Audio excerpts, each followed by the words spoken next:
Happy hellos, friends and enemies. It's me, Johannes Snizithix, and I'm still running for president.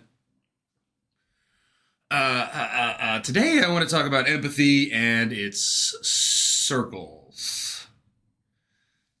Circles. I suspect that it's probably a linguistic thing. Uh, uh, uh, uh, it's cultural. It's based on where you were raised and how you were raised. That probably based on like the way that you speak to you, like you. I think that everybody's just they're trying to increase their circles. People are social. Humans are social animals, and so they're constantly trying to expand their circle of friends. And in order to expand a circle of friends, you have to expand your empathy a little bit, or you have money and people just are sycophants.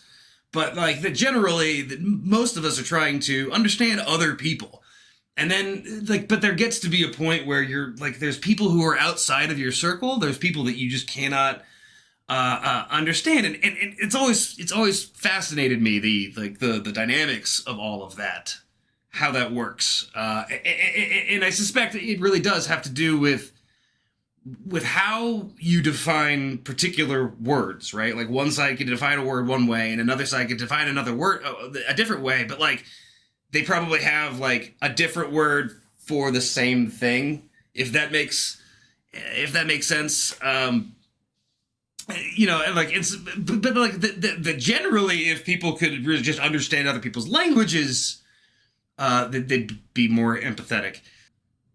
I want to talk about ice. And it's a serious thing.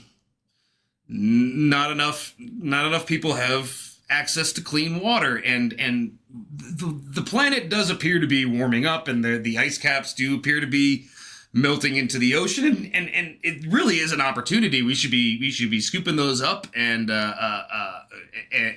turning it into potable water. I mean, it's right. Wouldn't it be easier to get fresh water from the ice caps than the ocean? I mean, I don't know if that's the case or not. I mean, there's probably some other things involved, but you'd have to talk to like a scientist who actually understands these things if you want to get the specifics. I did want to talk a little bit today about myself. But to remind myself of an evening I spent in my head thinking about an entire season of a television show that doesn't exist. It would be a sequel to The Good Place, called The Bad Place, and it would take place in the bad place, ostensibly, and obviously there would be some twists and turns and this and that, and I remember at the time, like I really did go through like episode through episode. I had the whole thing sketched out. Like obviously I didn't write a script per se, but I did have sort of like plot points and ideas, and like that's just sort of how my mind works, is that I'll just sort of and it'll all be there. And I guess that's sort of the issue for me, is that I'm thinking too fast. That's one of the reasons that I used to. I mean, I don't. I mean, I probably will again someday. Maybe I will. Maybe I won't. It is part of the reason why I smoke marijuana is to slow myself down. I mean, not currently high.